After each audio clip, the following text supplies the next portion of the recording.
Hello, come on in. Have a seat. Have a seat. So, what you worried about? What you worried about? Let's just jump into it, right? Usually you don't go to somebody's house and the first thing they say is what you're worried about. And they may say, how you doing?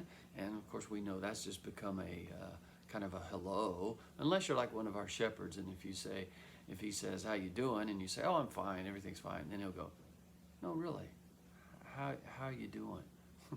And so you now know he's interested and so forth, and maybe you can get into it a little bit. But we live in times when it seems extremely appropriate. What you worried about? What you worried about? And maybe we would think, okay, maybe I could go to a counselor, or maybe I go to a therapist or a psychiatrist or whoever, and that would be appropriate. Yeah, you sit down and nap, but you just get going with it. And then as disciples, we probably think, even better, if Jesus were here. If Jesus were here, if he was sitting here instead of me, and he said, what you worried about? Boy, we could just really give it to him. But do we? But do we?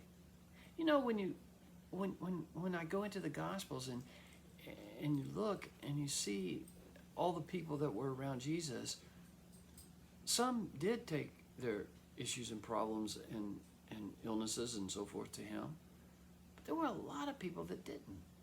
You know?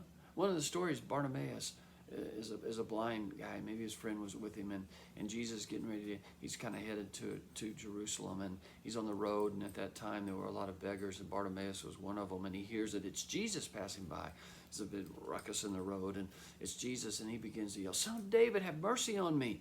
Son of David, have mercy on me. And Jesus stops, and the disciples are like, no, you don't. He was wanting to take his stuff to Jesus, and they didn't want him to, but finally Jesus says, yeah, come on. And Jesus says, what do you want? Well, I want to see. But you know what? Here's the amazing thing to me. There were a lot of other beggars around, evidently. The roads were sort of filled with them at key places, and this seems to be one of those. Why didn't those other people yell out to Jesus? And then I ask myself, do I take my worries and concerns and illnesses and other things to Jesus? And if I don't, why not? Why wouldn't all those people of that time do that? Get to Jesus any way that they could. A lot did, but a lot did not. Was it because they thought that Jesus was too busy and their little problems? I mean, these have big problems. Maybe that's what I think, that he's more concerned about the big things in life.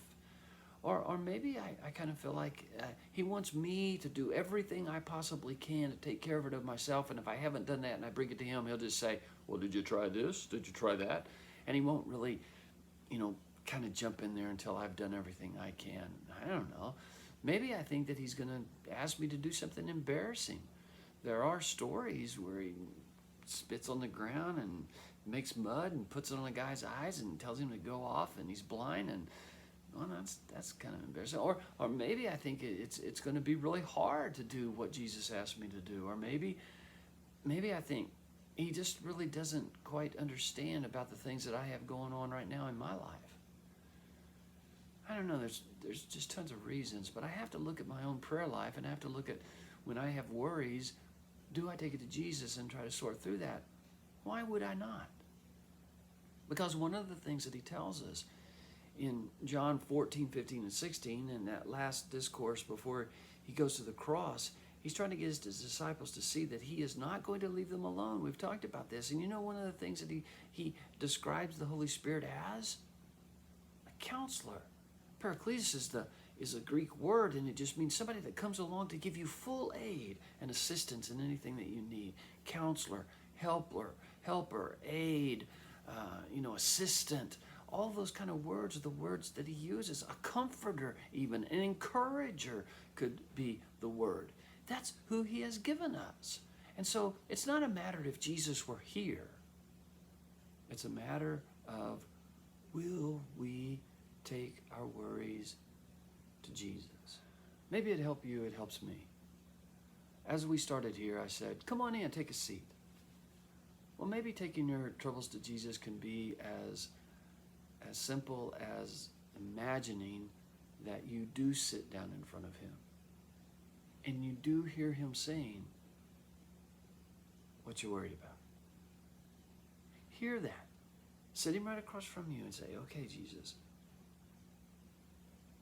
openly, honestly, completely, let him have it. Let him hear your worries. What we want to do is continue to look into this and say, okay, well, if I do take him to Jesus, what might I hear? What does he say about worry? We'll get into that. Right now, am I taking my worries to Jesus? And if not, why not? I'm praying we will give all of our worries to Jesus.